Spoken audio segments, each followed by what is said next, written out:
Hi guys and welcome to Fandom Newbie. My name is Shruti and in today's video I just want to talk about some of the most amazing and immersive books I have read in the past few years. Generally what I do is I make themed videos. So basically I theme together all the thrillers I've read that I've really liked and I put them in one recommendation video. Same for like fantasy books or like binge reads. But this video has no particular theme. Basically, these are just a mixture of books that I have really enjoyed reading over the past few years, and I want to talk about them. So, without further ado, let's get started. The first book that I want to talk about is Dora by Anukriti Upadhyay. Now, this book basically follows the investigation into the disappearance of a district collector who is in charge of a small village in Rajasthan. Now, the two things that I really liked about this book is one, that it tackles important issues. So, it does talk about the caste discrimination that takes place between the different castes and sects that belong to that village in Rajasthan. And it also highlights issues of government corruption that takes place among individuals who are in charge of running this village. But along with this the writer has like effortlessly woven into the story different Rajasthani folk tales and yeah, just like lore, Rajasthani lore. And because of that, this book just has a very magical and mystical feel to it. So, along with highlighting important issues, this book also almost reads like a folk tale, and I absolutely loved that part of the book. If you like magical realism and you want to read more magical realism books, especially those set in India, then I highly recommend Dora. I think you will really enjoy this book. Speaking of magical realism, the next book that I want to talk about is 100 Years of Solitude by Gabriel Garcia Marquez. This is, without a doubt, one of the weirdest books that I have ever read, but it was so immersive and interesting. This book basically follows the lives of the different generations and members of the Buendia family.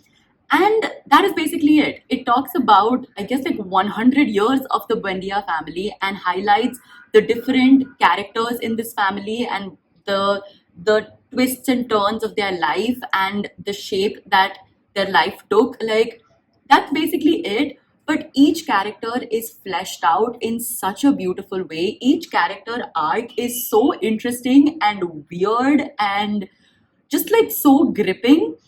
The thing about this book is that it is so weird that you want to read more and you want to find out exactly what happens to these extremely eccentric characters, and you want to know what happens to this family because you've been following generations of this family in this book. And with each like different character and different generation that comes, the stories become more convoluted. The magical realism sort of builds as you keep reading the different chapters in this book, and yeah, the ending is bizarre. It gets quite gory and disgusting, but it has you gripped right until the end. It is one of the weirdest books that I have ever read, like I said, but it was just a very immersive and interesting reading experience. So if you're looking for a really weird book that's going to just like keep you engaged and entranced till the very end, then definitely check this one out. Another magical realism book that I have to recommend is Hamnet by Maggie O'Farrell. Now, this is sort of a mixture of historical fiction as well as magical realism. And it basically follows the story of Shakespeare's wife and his family. And that is what I loved about this book, is that his family and his wife Agnes is at the center of this story. Shakespeare isn't even name dropped in this story. Like, you don't even get to like see his name in the book. You know they're talking about Shakespeare, but he's not name dropped because he's not the important one in the story. It is his wife and his kids and his family, and it's their story that is highlighted in this book. Now, the author has taken quite a few creative liberties in this book because not a lot is known about Shakespeare's wife, not a lot is known about his kids. The only piece of information that the author had is that his son died of the plague, and it is the grief that he felt because of the death of his son, Hamnet, that led him to write his most famous play, Hamlet. Uh, but again, that journey is not what is explored in this book. It is the journey that his wife took in marrying this playwright, in basically just her life, and in raising her children, the grief that she felt in losing her child to the plague. These are the themes that are explored. Like I said, this book is kind of like a mixture of historical fiction and magical realism, and that is because the way that Agnes's character is described is almost like witch like she loves making potions, and she has this like magical mystical feel about her. The way she's described is almost like she has magical powers, and I found that so interesting. It was just, yeah, another really interesting reading experience. This was just a great deep dive into aspects of motherhood, aspects of family, aspects of grief, and what it means to the different characters in this book. And along with all of this, just that magical mystical feel just make this a very poignant and very immersive reading experience. The next book that I want to talk about is Hench by Natalie Zena Walschutz. Now, this book takes the genre of superheroes and just flips it on its head. If you watch The Boys on Amazon Prime, which basically gives a really messed up like view into the world of superheroes, you will really enjoy this book, because this book highlights the same.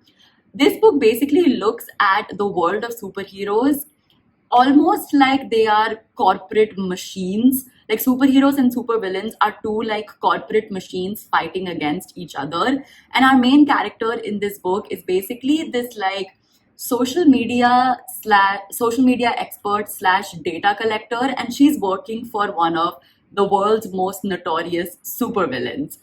And it basically just talks about how when you look at a superhero and a supervillain, they're both sort of two sides of the same coin.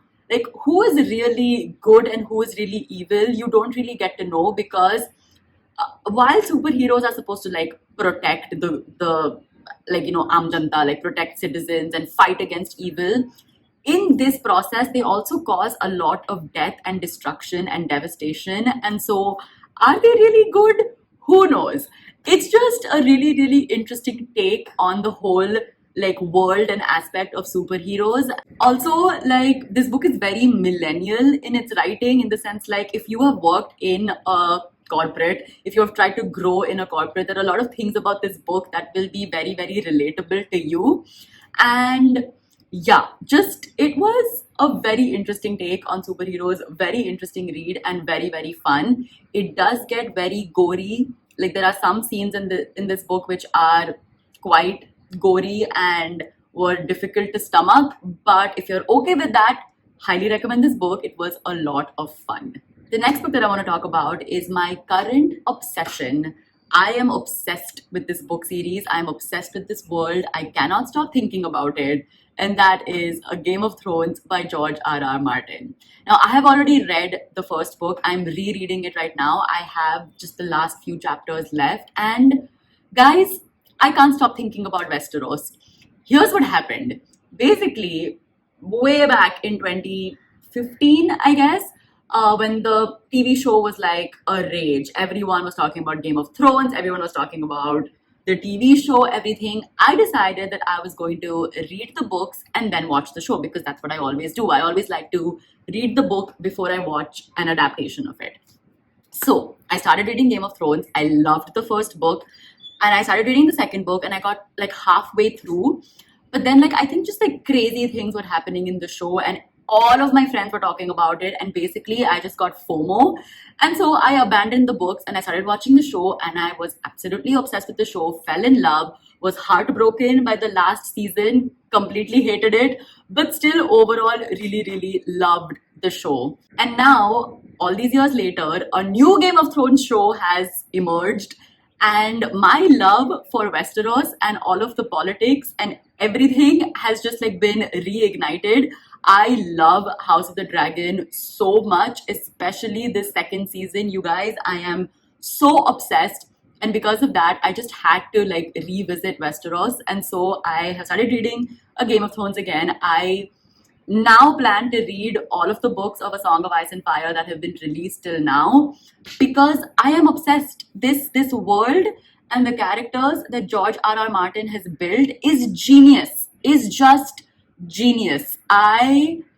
He he is so good at writing the different perspectives and giving these characters so much heart and soul. And oh, he's such a good character writer. Like, I forgot how good he is in building characters and like making you empathize with them, making you fall in love with them, but also making you so annoyed by them. Like the Sansa chapters, oh my god, you guys, you have no idea how annoyed I am feeling reading Sansa's point of view.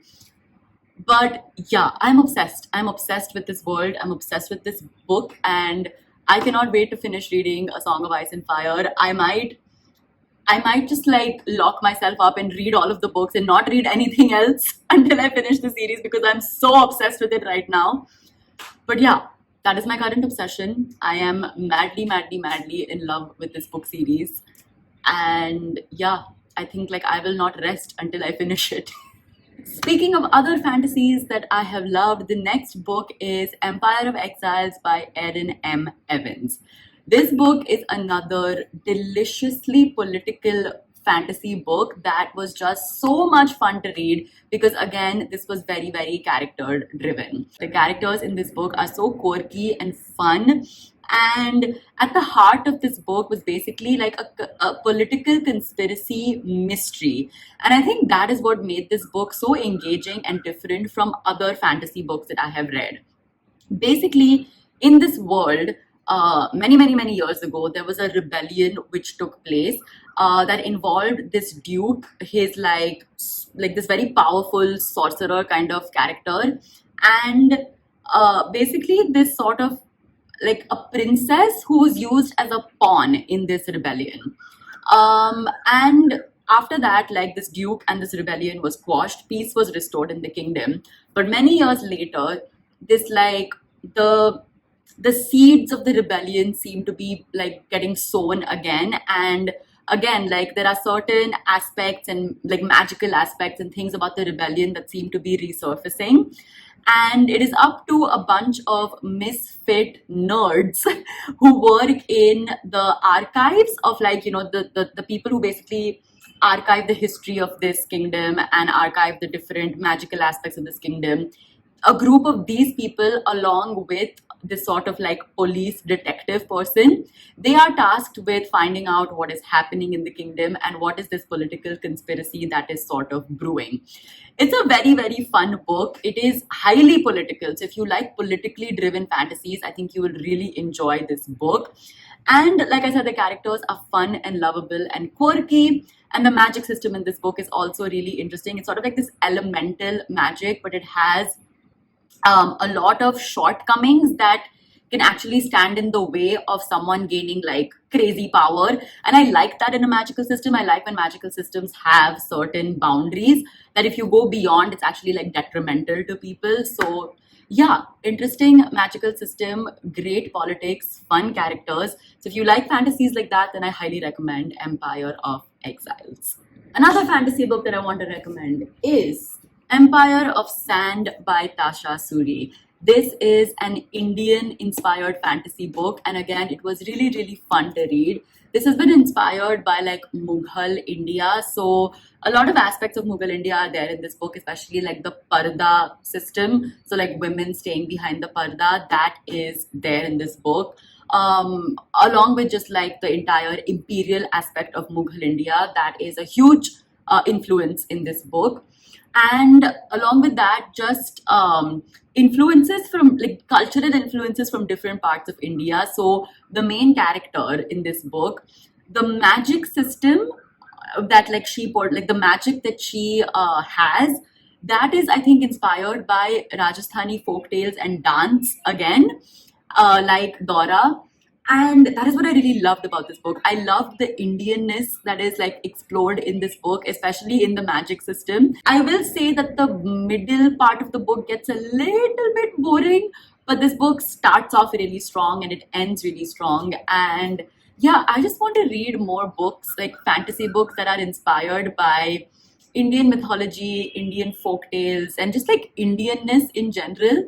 And that is what this book had, and so I really, really enjoyed it. So if you're looking for a good Indian inspired fantasy book, then check this one out. The next book that I want to talk about is Tom Lake by Anne Patchett. Now, this was just one of the coziest reads that I have read this year. It made me want to move to a farm and pick cherries and go like swimming in a lake and just like have this very laid back, slow life in like living in an orchard. That's what I wanted to do after reading this book because it painted such a glorious picture of just like moving away from the city and living on a farm. This book basically follows our main character who used to be an actress at one point in her life, but now she's retired. And she's basically telling the story of how she became an actress and this like steamy love affair that she had with this man who later on becomes like a very famous actor. Like she's telling that love story to her three grown-up daughters when they are all like cooped up together during the pandemic. And it was just a very immersive story. Again, it highlighted different aspects of like motherhood because this woman is basically reflecting upon her entire life and then also becoming a mother and how that changed her, how it changed her aspirations, what it meant to her, her relationship with her three daughters, and how this past of hers, of her being this actress, how it's affected the relationship with her three daughters, how her three daughters have had to cope with the knowledge that their mother had this like relationship with a huge famous movie star. Like there are so many aspects about this book that was so interesting. And like I said, it's a very, very cozy read about family, about love, about mothers and daughters, and written in a really beautiful way. The audiobook for this book is narrated by Meryl Streep. So if you like listening to audiobooks, I highly recommend this one because Meryl Streep is just a genius when it comes to narration, acting, anything. So definitely listen to the audiobook if you plan to check this book out. The next book that I want to talk about is Small Things Like These by Claire Keegan.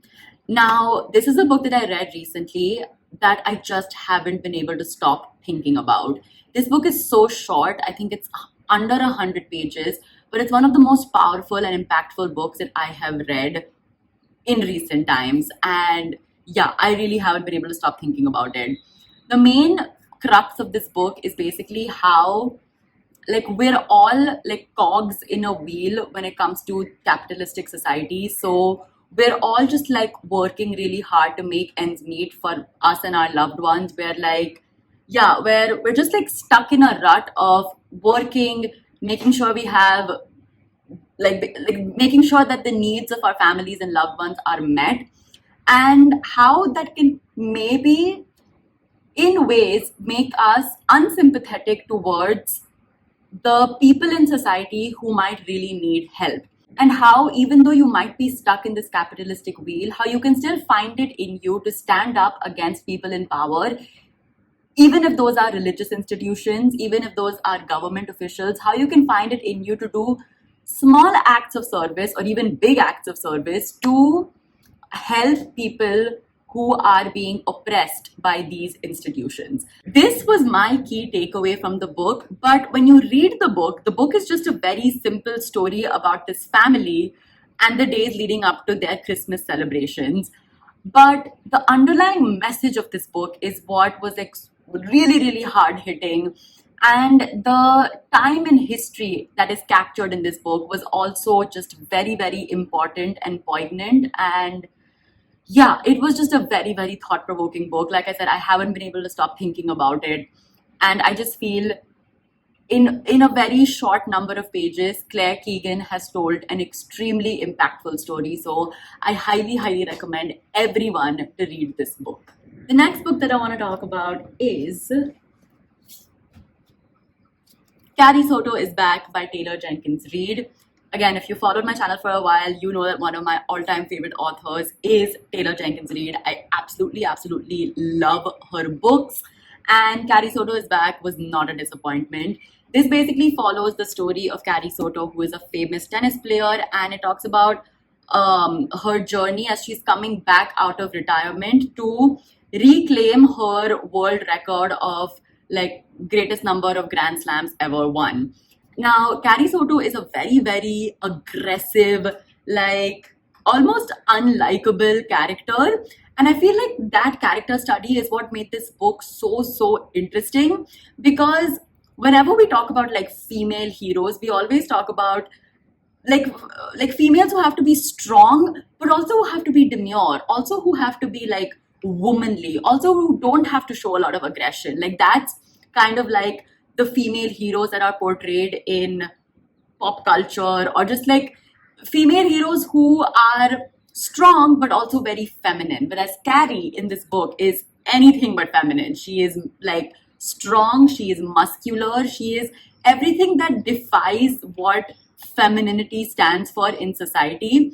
And I love that aspect about the book, because it really questions why we need our like sports persons, or why we need women sports players to be like humble and feminine and dainty along with strong. Like why can't they have masculine traits like aggressiveness and power and just like, yeah, people who just want to win at any cost? Why do we look at women sports players who are like that with so much contempt? And along with that, I feel it also just like tackled the demons that Carrie was facing in terms of like her identity and what tennis meant for her, and how her own self-worth was sort of linked to this sport and winning. That entire journey that Carrie went through was also just described really well in this book. And so, yeah, another very thought-provoking book. Highly enjoyed it and highly recommend. Next up, we have a dark academia book. Do I have it here? Yes, a dark academia book, and that is Piranesi by Susanna Clarke. This was another extremely strange book that I have read, and I've said this before and I will say it again. The lesser you know about this book as you go into it, the better the reading experience is. All you have to know is that this takes place in like this labyrinth, sort of like maze world that is filled with marble statues and a sea in the basement, and like different various rooms that are just like labyrinthine and maze like. And the person who is in charge of like taking care of this place is Piranesi. Why Piranesi has been like trapped in this labyrinthine space? Is his life in danger? Like, is someone trying to kill him as he is trapped in this labyrinthine space? That is what this book explores. And yeah, it's just a very strange and mysterious book with a very unreliable narrator at its center. And so there are like at the beginning of the book, you'll not really know exactly what's going on, but I highly urge you to stick with it. Keep reading, even though you're like, what the hell is going on in this book? You're going to be so confused. You're going to want to give up on it, but stick with it. Read it until you get to probably like somewhere in the middle. Things will start making a lot more sense, and you will start really enjoying it. And you will probably finish the rest of the book in one sitting, because it just gets so good and everything will make sense towards the end of it. So stick with it, read this book. Very addictive towards the end, and just a very intelligently written book. And the last book that I want to talk about is Bright Young Women by Jessica Knoll. Now, this is a fresh take on the entire Ted Bundy serial murder case. And basically, what this book does is that, unlike a lot of other pop culture sort of movies or retellings of the Ted Bundy case, which focused on Ted Bundy as like the main character and like basically psychoanalyzing the serial killer, this book focuses on the brilliant young victims of these horrific murders. And it focuses on them and their lives, and it talks about how unfair and horrific it was that the lives of these bright young women were cut short by this just like highly sadistic, awful man who society and pop culture has portrayed to be this like genius mastermind kind of person, but who wasn't even that bright to begin with, who wasn't even actually such a charismatic, great, like, serial killer that he's portrayed to be. This book turns that sort of notion that Ted Bundy was this charismatic person and makes him into this just like really petty, stupid young man who was just an awful, horrible person who committed these horrific crimes, and finally gives light to the brilliant young women whose lives were unfairly cut short. So it was a really interesting take on the Ted Bundy case, and this isn't like really a true thriller. It's more of a tribute to these young women and their lives, and it gives like good insight into what it was like to be a woman in the 1970s, and sometimes the subtle sexism and sometimes just the outright misogynistic things that they had to deal with. And yeah, it was a very, very insightful book again. So if you're looking for a book about like the Ted Bundy case, but which gives a very, very fresh and new perspective to it and a highly emotional perspective to it, then definitely check this book out.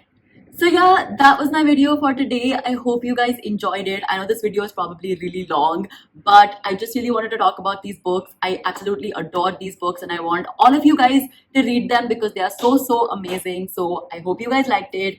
Give this video a big fat thumbs up if you did. Leave a comment down below letting me know what are some of the best books you've read in the past couple of years. Let me know because I'd love to have some recommendations. And of course, do subscribe to my channel for more book related videos. I'll see you guys next time. Bye.